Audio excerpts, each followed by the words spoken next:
Hey everyone, it's Evangeline here at etrailer, and today we're going to be talking about coolers, specifically the Goal Zero Alta portable coolers.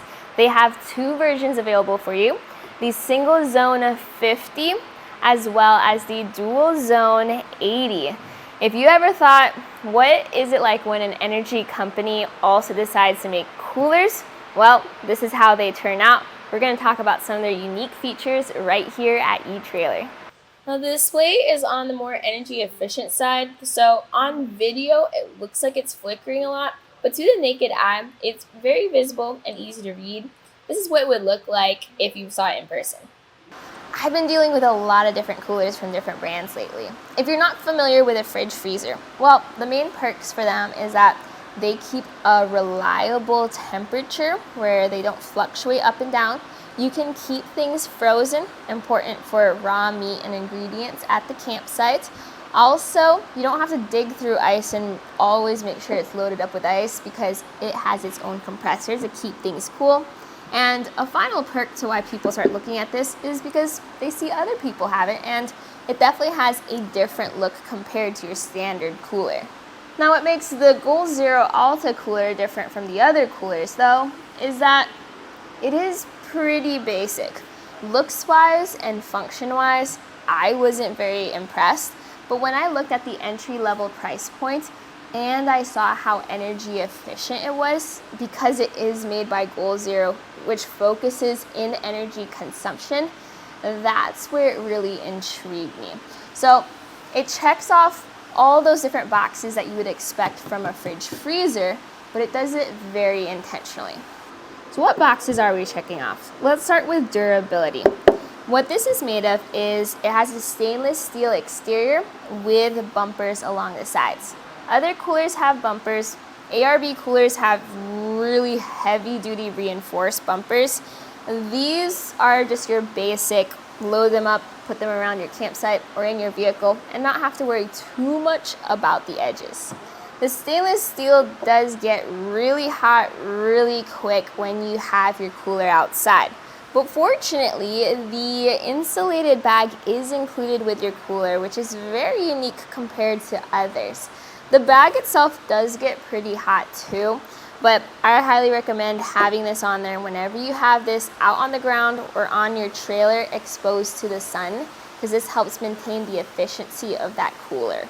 On the sides you have these handles, so the handles flip up and down, but they also rotate to help you get a better grip. When I do reviews of coolers, the thing I look forward to the least is carrying the coolers around. But these are relatively light. The Alta 50 is going to be about 50 pounds in weight empty, and the Alta 80 is going to be rounded up to 59 pounds. So not much of a difference in weight. The handles are definitely helpful for carrying it around, but especially when you get to the larger cooler, I recommend having a second person help you out. The latches aren't particularly impressive, they're just metal latches. What I do like though is that they have a spot here for a lock. You can put your own little padlock through if you want to keep it secure. And when you press this lever, the spring is very smooth. 1 and 2, then I can get the lid open. Locking the lid down, I just lift up and push this down. So while it's not sleek or eye-catching, it's very functional. Same thing goes for the power display. Very intuitive, very straightforward. You have this big old power button to turn your cooler off or on. You can turn your Bluetooth on to connect to your phone app. There is a light in the back which cycles between different settings, and you have your eco mode. You can change from Fahrenheit to Celsius for your display. You can adjust your target temperature with these plus and minus buttons. And then you have your battery protection button. This one might need a little more explaining. If you have it set to high, this will do everything it can to protect what you are plugged into. You'll use this when you're plugged into your vehicle, And if you're plugged into your vehicle's battery, you don't want to kill your battery. You can go down to medium if maybe your battery has a trickle charger on and you're not that concerned.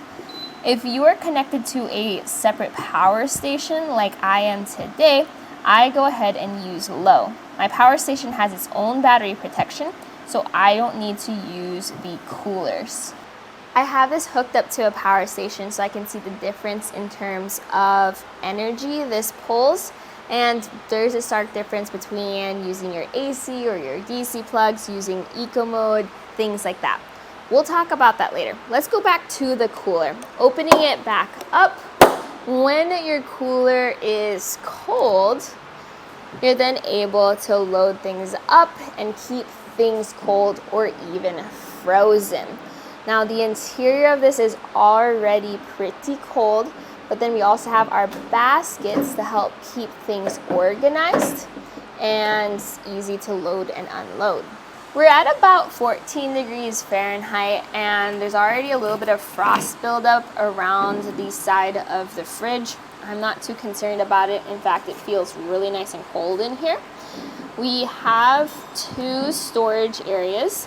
So with the smaller fridge, the 50, we have these baskets.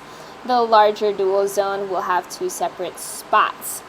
Now, both coolers are going to have a little plug that you can pull, and that way if you need to thaw your cooler out or clean it out, that's a way to let the water run out.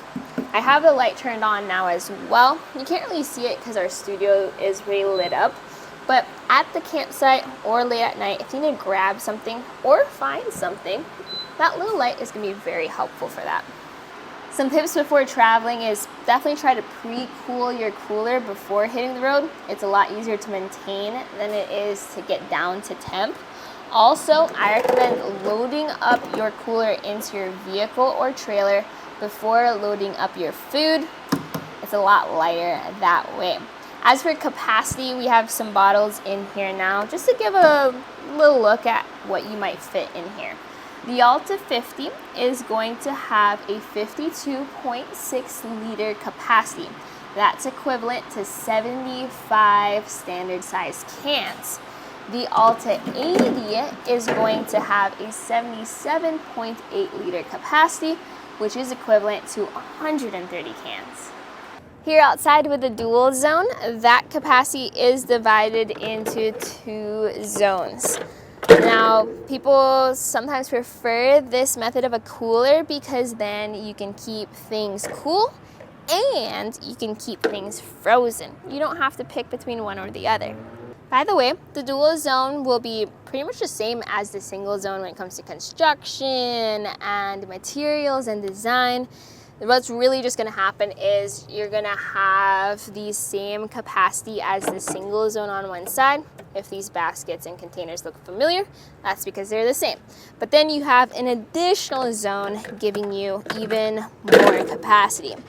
This, what I call the frozen area, but really you can pick and choose whichever is frozen and whichever is fridge, is going to be a little bit bigger than your large basket area in your single zone side.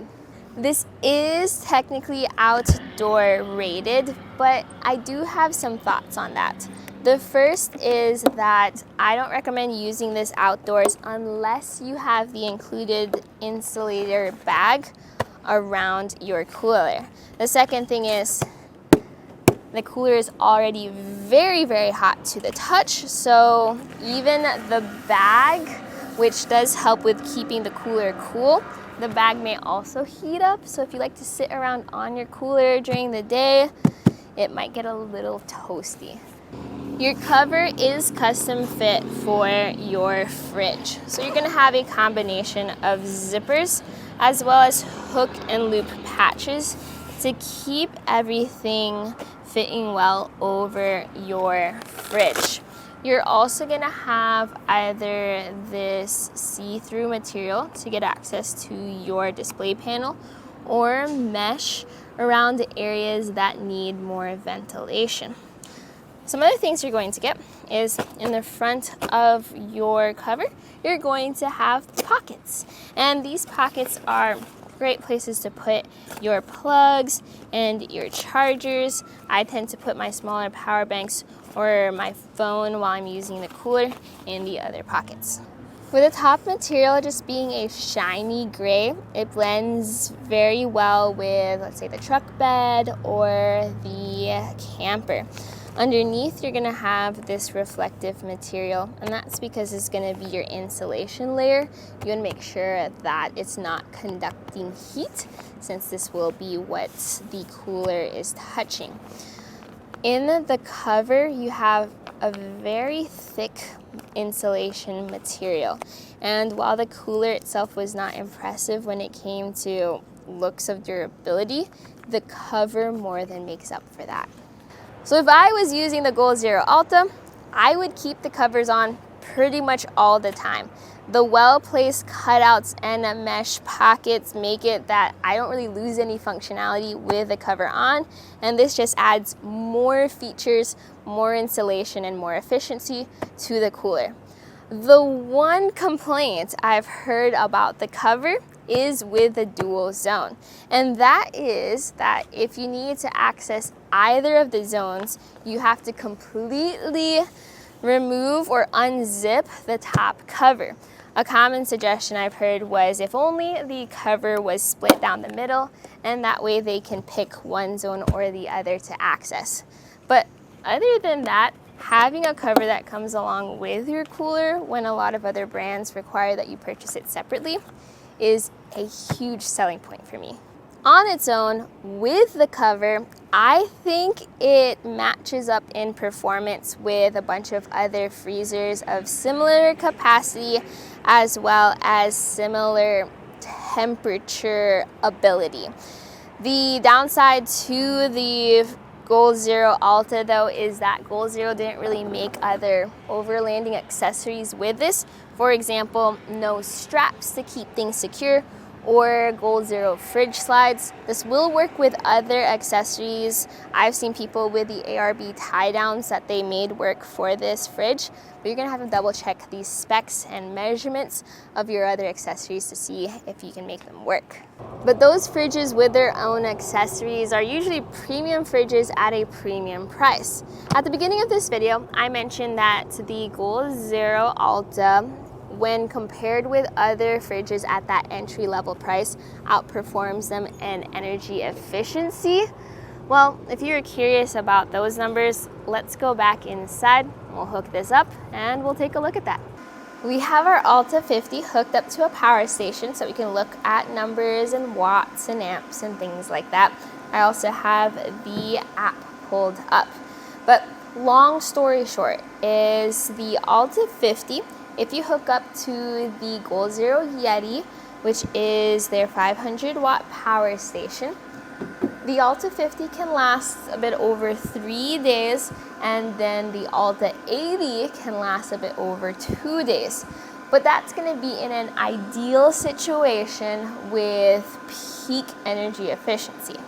The app is very easy to use. I didn't have to sign in or create an account, although that is an option if you want to save your information. You can also connect to a specific cooler. If you have more than one, they'll show up right over here. You're able to turn the cooler off and turn it on. You can change the temperature. You do have a sliding function here to make it easier, or you can just press it individually. You can hear the cooler make sounds too. You can turn eco mode on or off, and you can also change your battery protection mode. Our cooler is plugged in and we're using the AC outlet, but because we reached the desired temperature, it didn't turn on. Now if the temperature rises and it goes above our set temperature, then you're gonna see it start to pull power.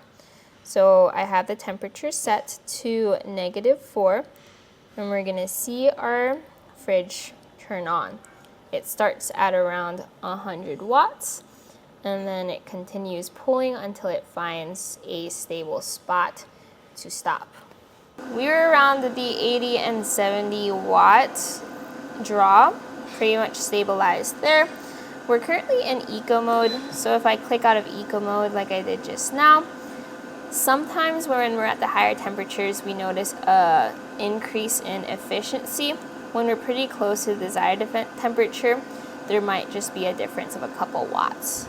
So what we've noticed is with the 12-volt charger, or typically called the car charger, our draw has been pretty consistent at 36 watts. So if you are using a power station or a power console, those usually have a watts number on them, and that will help you figure out how much time you can keep your fridge plugged in. And if you want the most efficiency, plug it in using the 12 volt.